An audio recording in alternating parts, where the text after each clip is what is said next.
Assalamualaikum warahmatullahi wabarakatuh. And salam sejahtera to all my students PHT01. Let's continue our lesson on our third molecule. Previously we learned about water, and then we follow our syllabus to learn about the carbohydrate.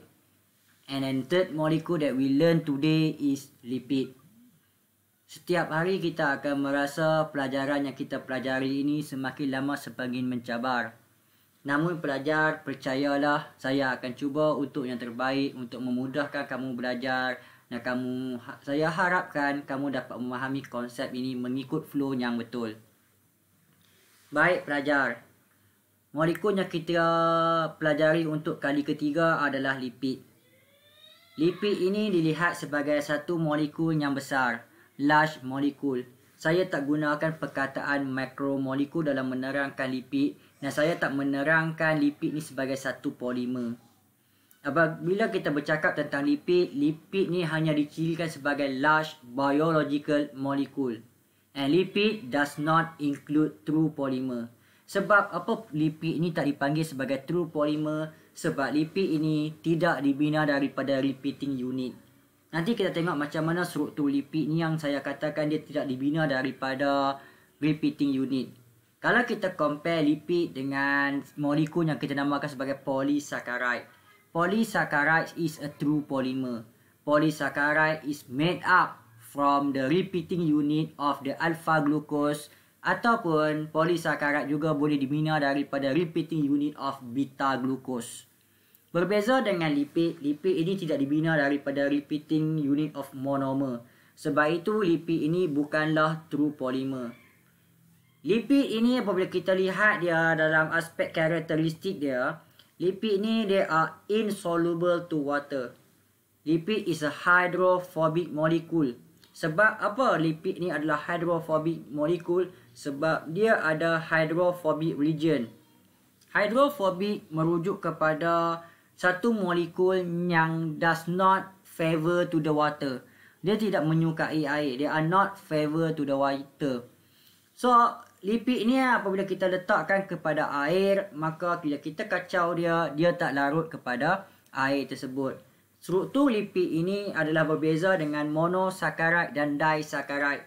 Monosaccharide and disaccharide, both of them are soluble in water. Apabila kita study tentang lipid pelajar sekalian, lipid ini kita akan lihat dia kepada tiga jenis. Seperti mana kita belajar tentang karbohidrat, kita pecahkan karbohidrat kepada monosaccharides, disaccharides and also polysaccharides. Lipid juga kita akan lihat dia kepada tiga jenis lipid, three types of lipid. The first one we call as triglyceride. This is most popular one. Triglyceride ini adalah satu molekul lipid yang juga dikenali sebagai fats bagi animal, dan kita juga panggil dia sebagai oil pada plant. So triglyceride ini berfungsi sebagai energy storage molecule. Yang kedua adalah phospholipids. Phospholipids is a type of lipid. They are major component of the cell membrane. Saya nak ada perkataan major. So, dalam struktur plasma membrane, ada satu bahagian penting pada plasma membrane tu dipanggil sebagai phospholipid bilayer. So, phospholipid bilayer is made up from the structure based on the lipid. Yang ketiga, lipid yang popular juga adalah steroids. Steroid ini adalah bahan asas kepada pembinaan pelbagai jenis hormon. So, they are common component of the animal cell membrane. Highlight perkataan animal. So, they are common component of the animal cell membrane. Nampak ada beza sikit antara steroid dengan phospholipid. Untuk phospholipid, major component of the cell membrane. Steroid adalah common component of the animal cell membrane. Daripada ketiga-tiga ini, saya gemar untuk membawa kamu melihat kepada triglyceride terlebih dahulu. Triglyceride ini apabila kita rujuk pada strukturnya, they are constructed from the two molecule. Dua molekul saja yang akan membina struktur triglyceride ini. Molekul yang pertama kita namakan sebagai glycerol. Glycerol ni is a type of the alcohol. Glycerol dibina daripada 3 carbon compound, 1, 2, 3. Dan setiap carbon link by the hydroxyl group, and hydroxyl group. Dan kita akan fulfill the carbon skeleton ini dengan hidrogen. Satu carbon boleh membuat 4 ikatan. This is glycerol. Tolong rujuk, elok-elok, tengok kemas-kemas bagaimanakah struktur glycerol. So inilah dia glycerol. Komponen yang kedua membina triglyceride adalah fatty acids. Fatty acid ini dibina daripada satu struktur. Bila kamu lukis struktur fatty acid, mulakan dengan karbon di sini dulu. Karbon dahulu. Setiap karbon ada 4 ikatan. 1, 2, 3, 4. Ikatan yang pertama akan menghubungkan C double bond OOH. C double bond OOH. C double bond OOH ni dinamakan sebagai carboxyl group. Carboxyl group. Ada sedikit perbezaan dengan kumpulan yang sebelum ni kita pelajari.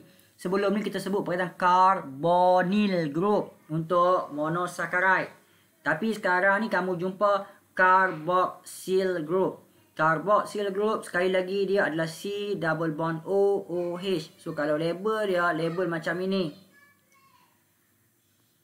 Satu lagi linkage carbon akan menghubungkan dia kepada R. R ini adalah hydrocarbon chain. Hati-hati pelajar, hydrocarbon chain. So ini adalah struktur triglyceride yang dibina daripada dua perkara ini. Bagaimanakah struktur triglyceride yang lebih detail? Kita akan tengok kepada lanjutan kelas kita selepas ini. Triglyceride ni yang daripada lukisannya kita faham dia adalah energy storage molecule. Kita lihat kepada phospholipid. Seperti mana kita pelajari tentang triglyceride, phospholipid juga dibina daripada 2 parts. Ada 2 bahagian phospholipid. Yang pertama sekali, phospholipid ni mempunyai hydrophilic head. Ni hydrophilic head. Hydrophilic head ni terdiri daripada glycerol dan phosphate group. Number 1 glycerol, number 2 phosphate group. Ya, glycerol strukturnya sama seperti ini ya. Dekat sini ada glycerol dan dia akan attach kepada phosphate group. Disebabkan dia ada kehadiran phosphate group, maka molekul ini adalah bersifat hydrophilic. Sebab phosphate group ni bersifat polar. Maka dia boleh react dengan water. So pada bahagian ini dia akan menjadi hydrophilic water favor ataupun affinity to water. Bahagian yang kedua dipanggil sebagai hydrophobic tail. Apa yang ada pada hydrophobic tail ni? Pada hydrophobic tail ada 2 fatty acids. Ini struktur fatty acid ni. Ada 2 fatty acid di sini. Maka apakah komponen bagi struktur phospholipid? Phospholipid mempunyai glycerol, phosphate group dan 2 fatty acid. Maka glycerol dan phosphate group membina hydrophilic head, 2 fatty acid membina hydrophobic tail. Fatty acid ni mempunyai hydrocarbon chain. Hydrocarbon chain ni dia tak akan menyebabkan pembentukan hydrogen bond dengan air. Maka hydrocarbon chain memberikan sifat fatty acid ini hydrophobic. Komponen lipid yang ketiga, bukan komponen, types of lipid yang ketiga dinamakan sebagai steroids. Steroid ini adalah komponen yang common pada animal cell membrane. Steroid ini dia punya hydrokarbon bukan dalam bentuk linear seperti ini.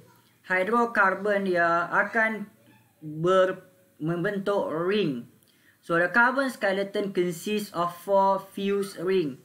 1, 2, 3, 4. Ada 4 fused ring. Di mana 4 fused ring ni associate dengan beberapa functional group.